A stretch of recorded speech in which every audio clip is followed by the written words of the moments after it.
Amazon founder Jeff Bezos is the richest man in the world. With an estimated fortune of $185 billion, he is the wealthiest man in modern history. But he is by no means the richest man of all time. That title is believed to belong to Mansa Musa, the 14th century West African ruler who was so rich his generous handouts wrecked an entire country's economy. In 2012, US website Celebrity Net Worth estimated his wealth at $400 billion. But economic historians agree that his wealth is impossible to pin down to a number.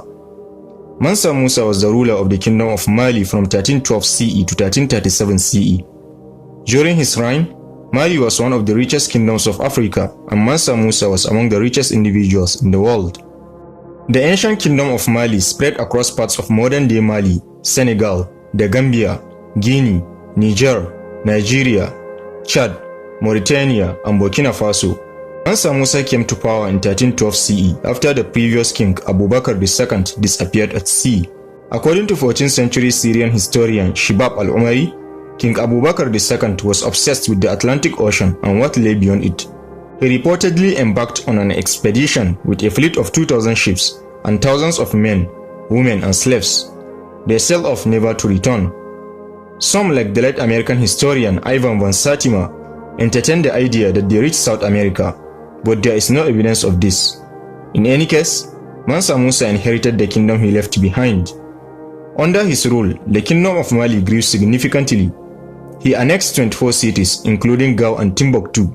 With such a large landmass came great resources, such as gold and salt. During the reign of Mansa Musa, the Empire of Mali accounted for almost half of the old world's gold, and all of it belonged to the king.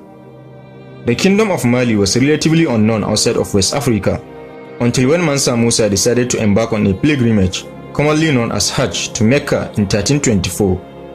The king reportedly left Mali with a caravan of 60,000 men. He took his entire royal court and officials, soldiers, griots, merchants, camel drivers, and 12,000 slaves, as well as a long train of goats and sheep for food. It was a city moving through the desert, a city whose inhabitants, all the way down to the slaves, were clad in gold brocade and finest Persian silk. 100 camels were in tow, each camel carrying hundreds of pounds of pure gold. It was a sight to behold. And the sight got even more opulent once the caravan reached Cairo, where they could really show off their wealth. While in Cairo, Mansa Musa met with the Sultan of Egypt, and his caravan spent and gave away so much gold that the overall value of gold decreased in Egypt for the next 12 years, basically wrecking the Egyptian economy. US-based technology company smartasset.com estimates that due to the depreciation of gold, Mansa Musa's pilgrimage led to about $1.5 billion of economic losses across the Middle East. On his way back home, Mansa Musa passed through Egypt again, and according to some, tried to help the country's economy by removing some of the gold from circulation by borrowing it back at extortionate interest rates from Egyptian lenders. Others say he spent so much gold that he borrowed all of the gold he could carry from money lenders in Cairo at high interest. This is the only time recorded in history that one man directly controlled the price of gold in the Mediterranean. Some historians believe the Hajj was less out of religious devotion than to garner international attention to the flourishing state of Mali. The creation of a recession of that magnitude would have been purposeful. After all, Cairo was the leading gold market at the time. In order to relocate these markets to Timbuktu or Gao, Musa would have to first affect Cairo's gold economy. There was no doubt that Mansa Musa spent or wasted a lot of gold during his pilgrimage, but it was this excessive generosity that also caught the eyes of the world. Mansa Musa had put Mali and himself on the map, quite literally. In a Catalan atlas map from 1375, a drawing of an African king sits on a golden throne atop Timbuktu, holding a piece of gold in his hands. Timbuktu became an African El Dorado, and people came from near and far to have a glimpse. In the 19th century, it still had a mythical status as a lost city of gold at the edge of the world, a beacon for both European fortune hunters and explorers. And this was largely down to the exploits of Mansa Musa 500 years earlier. Mansa Musa returned from Mecca with several Islamic scholars, including direct descendants of the Prophet Muhammad, and an Andalusian poet and architect by the name of Abu Ishaq as-Sahili, who is widely credited with designing the famous Dijin Riba Mosque. The king reportedly paid the poet 200 kg in gold, which in today's money will be $8.2 million. In addition to encouraging the arts and architecture, He also founded literature and built schools, libraries, and mosques.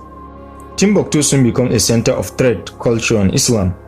Markets brought in merchants from Hausa land, Egypt, and other African kingdoms. A university was founded in the city, and Islam was spread through the markets and university, making Timbuktu a new era for Islamic scholarship. News of the Malian Empire's city of wealth even traveled across the Mediterranean to southern Europe, where traders from Venice, Granada, and Genoa soon added Timbuktu to their maps to trade manufactured goods for gold. The university became a center of learning and culture, drawing Muslim scholars from around Africa and the Middle East to Timbuktu. By the end of Mansa Musa's reign, the Sanko University had been converted into a fully staffed university with the largest collection of books in Africa since the Library of Alexandria. The Sanko University was capable of housing 25,000 students and had one of the largest libraries in the world, with roughly 1 million manuscripts. Mansa Musa is often credited with starting the tradition of education in West Africa, although the story of his empire largely remains little unknown outside West Africa. The death date of Mansa Musa is highly debated among modern historians and the Arab scholars who recorded the history of Mali. When compared to the reigns of his successors, son Mansa Magan and older brother Mansa Suleiman, and Musa's recorded 25 years of rule, the calculated date of death is 1337. After Mansa Musa died in 1337, aged 57, the empire was inherited by his sons, who could not hold the empire together. The smaller states broke off and the empire crumbled. The later arrival of Europeans in the region was the final nail in the empire's coffin. So this is a short brief history of Mansa Musa and his stupendous wealth. Do you believe he's truly the richest man in history? And what do you think about his pilgrimage to Mecca and how he gave away gold on the cheap? Let me know in the comment section below. Also, don't forget to press the like button and subscribe for more awesome financial breakdowns like this. Thanks for watching this one. Catch you in the next.